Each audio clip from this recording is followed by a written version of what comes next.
After what seemed like countless parsecs, The Last Jedi arrived and blew the lid off of Star Wars for fans around the world. Stay calm, stay calm. I am calm. Critics loved the 8th installment in the Star Wars saga. Audiences gave it an A cinema score, but you wouldn't know that from going on the internet, where the movie's refusal to address key mysteries established by The Force Awakens excited some while outright angered others. I can feel your anger. J.J. Abrams will return for 2019 Star Wars Episode 9, and we can hardly wait to see it. Yahoo! Here, we'll take a look at 10 The Last Jedi questions, Episode 9 must answer. Needless to say, this video is full of spoilers for The Last Jedi. You've been warned. Who was Supreme Leader Snoke?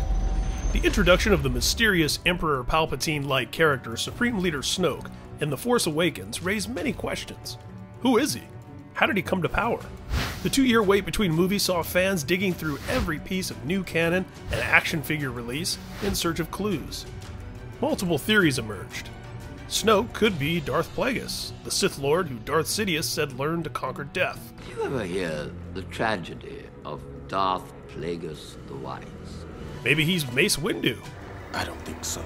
Could he be Jar Jar Binks? He's embarrassing. The Last Jedi killed Snoke without any further revelations.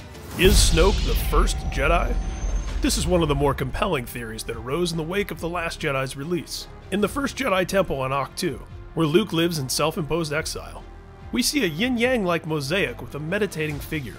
In the Star Wars The Last Jedi Visual Dictionary, it says the caretakers on Ahch-To describe the figure as the Prime Jedi, the first of the Order, in a state of meditation and balance. In addition to the fact that this figure sort of looks like Snoke, there's the fact that his new version of the Empire is called the First Order. We know he's not a Sith, we think he's ancient, we know he's from the unknown regions, and we know he has plenty of thoughts about the dark side of the Force and the light side that rises to meet it. Bring her to me. Is Snoke really dead? Sure, he was cut in half, but so was Darth Maul. We made an entire video detailing all of the events in canon involving the very much still living Maul, which stretched from just after the Phantom Menace till his actual end in Star Wars Rebels. Of course, Snoke didn't fall down a deep pit. We actually saw his corpse sliding out of his throne a good while after the conclusion of the battle. But hey, it is Star Wars. We shall see. Can Kylo Ren be redeemed? It's important to keep in mind that just like Snoke, we knew little about the Emperor, who we first saw as a large hologram in The Empire Strikes Back before his death in Return of the Jedi. The prequel trilogy spent 3 movies explaining his rise to power, and even then, we had very little to go on about his pre-Episode 1 life.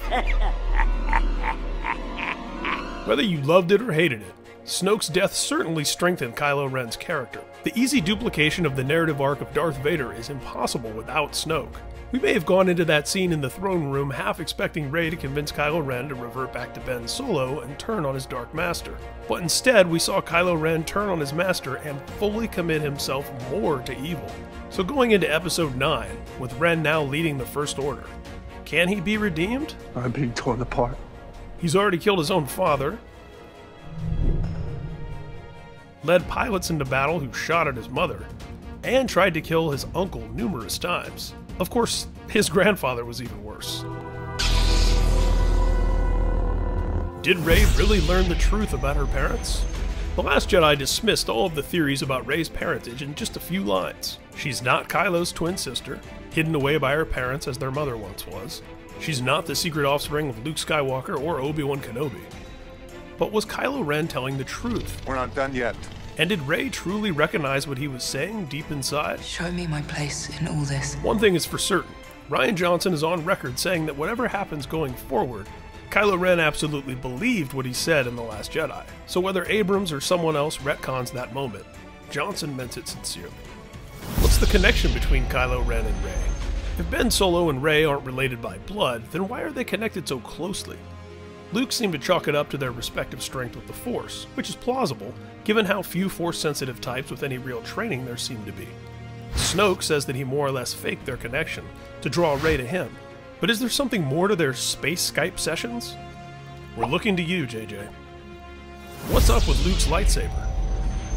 Luke tosses his father's lightsaber over his shoulder like Rian Johnson tossing the J.J. Abrams mystery box over a cliff. The lightsaber was so important in A New Hope. What is it? Father's lightsaber. It seemed even more so in The Force Awakens. In fact, the original opening of the film was going to be a shot of Luke's severed hand from Empire floating in space, still clutching Anakin Skywalker's Jedi weapon. Episode 8 didn't tell us anything about how Maz Kanata came to possess it, A good question. For another time. why it calls to Rey, why it gives her visions, and lets her hear the voice of Obi-Wan, and why it chooses her over Kylo Ren during that battle in the snow. After all, Kylo Ren is Anakin's grandson, and Rey is nobody? That lightsaber, it belongs to me. While we're on the subject, why does Luke have the blue lightsaber during his final showdown with his old student? Granted, it's a Force projection, which means Luke looks more like he did the last time Kylo Ren saw him. So wouldn't he have his green lightsaber then? In flashback, we see that Ben Solo had a blue lightsaber. Was that his grandfather's lightsaber? If so, how did he get it? And how did it end up in a cantina? Where are the Knights of Ren? We briefly saw the Knights of Ren, dark Force-leaning followers of Kylo Ren, who are presumably also former students of Luke Skywalker, in flashback in The Force Awakens. Even you, master of the Knights of Ren, have never faced such a test. With the Jedi Order once again destroyed and the Sith apparently extinguished in Return of the Jedi, the Knights of Ren seemed full of purpose and promise in terms of rebuilding some kind of Force-wielding cult of warriors. Plenty of us went into The Last Jedi expecting to learn more about them. Where are they? Where is the New Republic in all of this? The books, comics, and video games that are part of the new Star Wars canon revealed that the Rebel Alliance was reorganized into the New Republic following the events of Return of the Jedi, just as the Empire was more or less disbanded and secretly regrouped as the First Order. With the New Republic failing to recognize the growing threat of the First Order, the Republic's seat of power is annihilated by Starkiller Base and Force Awakens, and very little is left of the Resistance by The Last Jedi. We are the spark that'll light the fire that'll burn the First Order down. But what was left of the New Republic after Force Awakens? And following all of those events, why not throw in with the Resistance? Will we see Force Ghosts in Episode 9? Luke makes it clear during his climactic showdown with Kylo Ren that he's comfortable entrusting the Jedi legacy to Rey. Given J.J. Abrams' reverence for the original trilogy, it seems inevitable that Luke Skywalker will return as a Force Ghost in Episode 9 to complete Rey's training or otherwise offer encouragement. Revenge of the Sith revealed that Qui-Gon Jinn was the first Jedi to figure the whole Force Ghost thing out. An old friend has learned the path to immortality. Which was explored further in the Clone Wars cartoon series. Liam Neeson even returned more than once to voice the character. It is I, Qui-Gon Jinn. That cannot be. Thanks to Qui-Gon, both Yoda and Obi-Wan learned the Force Ghost secret.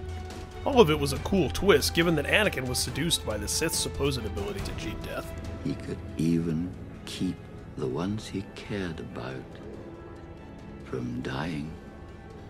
How did Anakin return as a Force Ghost in Return of the Jedi? Will we get him or any other Force Ghosts in Episode 9? May the Force be with you.